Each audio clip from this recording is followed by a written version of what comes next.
punters, and welcome to the runner-by-runner preview of the Group 1 Stradbroke Handicap over 1,400 metres, brought to you by our friends at Racing Queensland. Track conditions this weekend look to be on a good four, and I'm joined by our punters expert, James Lamb. How are you, mate? Very well. Looking forward to this race. You are? So you've done a bit of deep dive. Where are you at with the speed map? Looks to be plenty of early speed. The main sort of pace setters have all drawn out here, so the early tempo should be red hot. I think after the first 300 metres, we'll see them really strung out, which should give all horses their chance. I think Punchline and Front Page will probably be sent forward from their car park draws. Robustto has been going forward recently, but I think we'll have to ease out of the speed battle or we'll risk being caught wide. Rothfire, capable of probably leading initially, but might be crossed.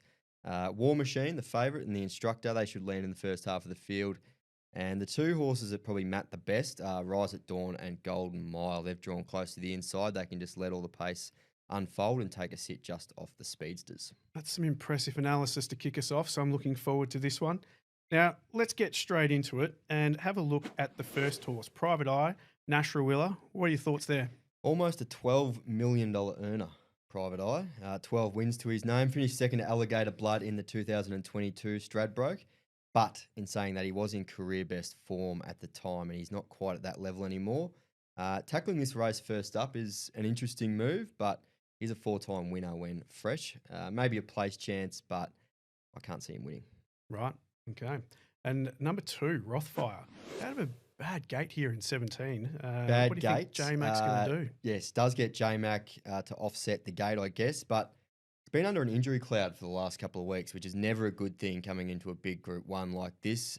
Won the JJ Atkins over this route and was third in the 2022 Stratty, behind Private Eye there, and then second in 2023. So he's got a good record in this race. Last run was an absolute cracker, but that was a bit of a spike on recent effort. So not sure if that was an outlier or not. As we mentioned, does get J-Mac, but I don't love him rising in trip off a setback. So place only for me. Place only, okay. Number 3, Desert Lightning. Interesting one here, ridden by Tommy Berry. Yeah, solid enough in Melbourne last spring, but the form this prep hasn't been good enough to be winning a Stradbroke. Only one minor placing from 5 starts over 1,400, so no for me. Okay. And number 4, Kamachi, one of the punters' favourites, ridden by one of the punters' favourites, Craig Williams. Willow in the saddle. Solid in the Group 1 Kingsford Smith last Saturday. It was only 2 lengths off Jolly Star. Drops from 57 to 54 for this. And won the Group 1 Sir Rupert Clarke Stakes over this trip last spring. So it ticks a few boxes. Definite place hopes if you forgive the all-aged run, which was a bit of a shocker. But outside of that, its form's been pretty consistent. Bit of a sneaky chance, Kamachi. I think there'll be quite a few people having a bit of a look at that one. Now, heading into number 5, out of Barrier 8, Yellow Brick, ridden by Andrew Mallion, carrying 53 kilos. Yeah, local hope for the Sears camp. Always been hyped up, this horse, but hasn't really delivered in big races. War Machine smoked him in the BRC Sprint, so happy to pen him. Pen him? Yep. And 6, Golden Mile, Barrier 2, Jason Collett rides with 53 kilos. Yeah, for James Cummings, who's just announced that he's off to Hong Kong next season. Big news, so he'll be keen to go out with a few Group 1s.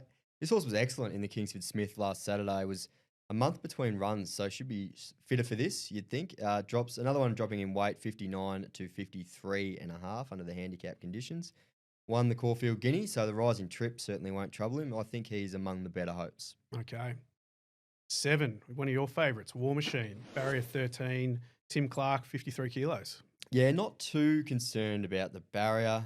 He's got pretty good tactical speed. I think they'll go forward, but let those horses on the outside really put the foot down, and he should be able to slot in around midfield or better from that alley. I think he's the horse with the highest ceiling, the one who's improving all the time. Could easily be 3 from 3 this campaign with a bit more luck. Smashed them in the BRC Sprint last start. That was his first run in Queensland, so you'd think can only be improved. And look, gets a good track, which he likes, and just looks very dangerous with 53 kilos. So I'm somewhat bullish. $3.20 favourite at the moment. Yeah, I can't see him getting any shorter than 3 in a race like this. Hopefully gets out a bit on the day because, yeah, I'd be keen to back him. Okay. And into number 8, Payline, Barrier 7, Kylie Wilson-Taylor, 53 kilos. Yeah, huge running third in the Doomben 10,000 at 50 to 1, but didn't really fire a shot last Saturday. May have had a couple of little excuses, but I can't have him on that effort, particularly given it was a much firmer track than when he ran out of his skin on a heavy track. So he might be just a bit of a mudder, this horse. Okay. And number 9, Punch Lane, barrier 21. Rachel King gets a ride here at 53 kilos. Yeah, 21 makes it tough. Great money spinner for connections, but I don't think he's a Group 1 horse, so no for me. Straight Keep through it, short. line straight through. Well, we've got a lot of horses to get through. We do. One that has been a little bit of chatter about, number 10, Front Page, barrier 20, gets Damien Thornton riding at 52. Another one who hasn't been dealt a great hand at the barrier draw, but look, 52.5, he won't know himself with that weight. He's used to carrying pretty big weights, but typically gritty win from up on the speed last Saturday, knocking off your favourite horse, Hidden Wealth. Disappointing. Yeah, he stuck on well, but this horse is very tough, especially in a dogfight over 1,200. He's always hard to beat, but 1,400 is a question mark. He's an 8-year-old that's only raced beyond 1,200 twice in his life, second in a benchmark 58 and unplaced at Albury. So going up to 1,400 from a bad barrier, I think there's enough against him here to take him on. Okay. Number 11, one that I'm having a little bit of a look at, Robustto, out of 19, which could be a bit of a question mark. Kieran McAvoy carrying 52. Yeah, I didn't think we'd ever see Robustto in a Stradbroke, but Bjorn has really turned him around. He plummets in weight from his last couple, so as you mentioned, 52.5. First up is a query, but his trials have been really good. It wouldn't be a total shock, but I would have liked him to draw for a softer run. It's going to be tough from that barrier. Yeah, the trials have been impressive, though. No, he's travelling nicely for Bjorn. And 12, far too easy. Barrier 9, Regan Bayliss carrying 52. I thought this one was probably over the odds last time I had a look. He's a pretty talented galloper on his day.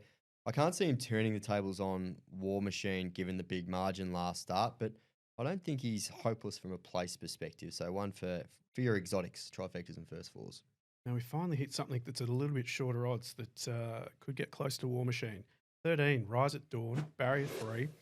Declan Bates, 52 kilos. Yeah, War Machine's stablemate, so it could be a good day for the Hayes camp. He's fairly one-paced in behind them in the Group 1 Kingsford Smith, but he's another horse that really plummets in weight. He had 59 there. He's down to 52.5, so that's huge. It was first up for a couple of months as well, so we fitter for that. Beaten under half a length in the Doncaster, which is definitely a decent form reference for this. I think he's absolutely in the mix. Yeah, I'm thinking it's right in the mix here.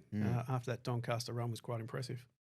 And 14, the Instructor, Jeff Stanley, 52 kilos, out of barrier 12. Yeah, tough win at Scone last start, but I'm just not convinced he runs a strong 1,400. He did beat War Machine in the Hariba, but that was over 1,200 and War Machine was pretty unlucky that day, so willing to risk. Okay, and you just mentioned it. 15, Robustto, barrier 11, Zack Lloyd, 51 kilos. Yeah, it was awesome winning the Gold Coast Guineas on a bog track 2-back, but thought he was pretty plain last Saturday. There wasn't, a huge turn of foot there. But Steffi Magnetica won last year straight off a 1.5 length loss in the Fred Best, so there is that reference I guess you could draw on. But I do think Steffi was and is a much better horse than Robustto. So not a winning hope for mine. I would agree with that. 16, the Inflictor, barrier 6, CJ Graham, 51 kilos. Yeah, it'd be a great story for Craig Cousins, who certainly doesn't have many horses.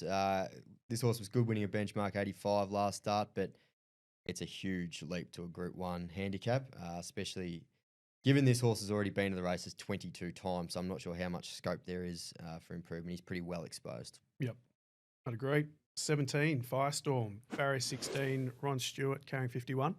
I didn't know that Ron Stewart had been booked. Last time I looked, there was no jockey because it's also in the Dane Ripper, an earlier race. But I think if Firestorm does go to this race, she's a blowout hope with only 51 kilos. She was never in the hunt in the Group 1 Doncaster last start, but if you look at her fresh record, all her best runs have come when first up, 5 goes for 4 wins. Fresh for this, so she could be the one booming home down the outside if they do go to this race and not the Dane Ripper. Okay. One with the best name, right here, number 18, Spicy Martini. Yeah. Out of barrier 4, Angela Jones, 49 kilos. Yeah, I'll be looking for one of those tonight, actually, at the work drinks. Very good win in the Fred Best last start, but this is much, much tougher. So rough place claims, I think, is probably the best case scenario. Now, do we want to go through the emergencies? Because you sound like you've got one or two that might I think we potentially can. drop out. I think we can mention the first two emergencies. I don't see the other three getting a run. Yep. Now, I agree with where we're going here. So, number 19, Coleman, currently out of 23 with Reece Jones carrying 50. Better last start, but still no. Was beaten 10 lengths by War Machine 2 back. Mm-hmm.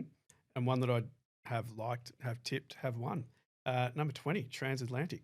Yeah, it was 51 into 15 after winning last Saturday.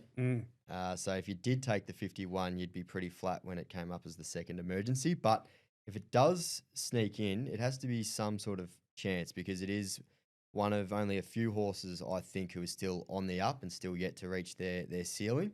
And as we saw, pretty strong winning at this track last Saturday. So if it does get a run, I wouldn't be leaving out of calculations. I would love to see Transatlantic get a run because I think it'd be a top 4 for sure. Well, yeah, I mean, there's a chance that Firestorm comes out and Chris Waller also has Coleman. So if he takes his two runners out, Transatlantic will get a run. All right. Now, if I gave you $100, Yes. what are you going to do this weekend? Well, I would have 85 on War Machine. Confident? Pretty confident. Yeah, he's been good to me this prep. And I'd have 15 on Firestorm if it does run.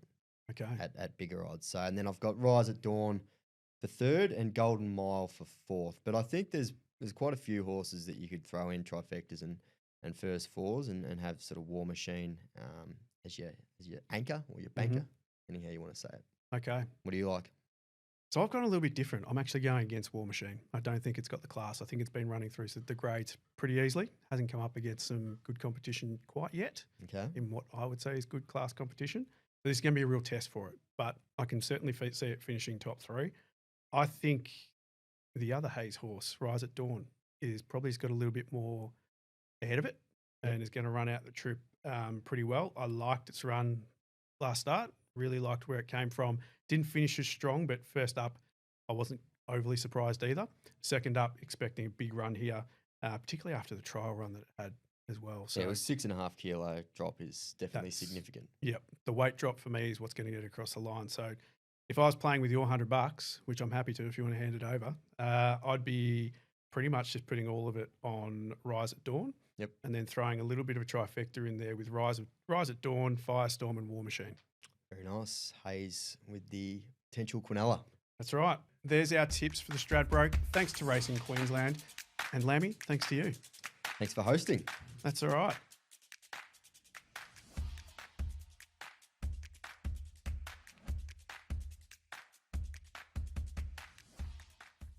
Imagine what you could be buying instead. For free and confidential support, call the number on the screen or visit the website.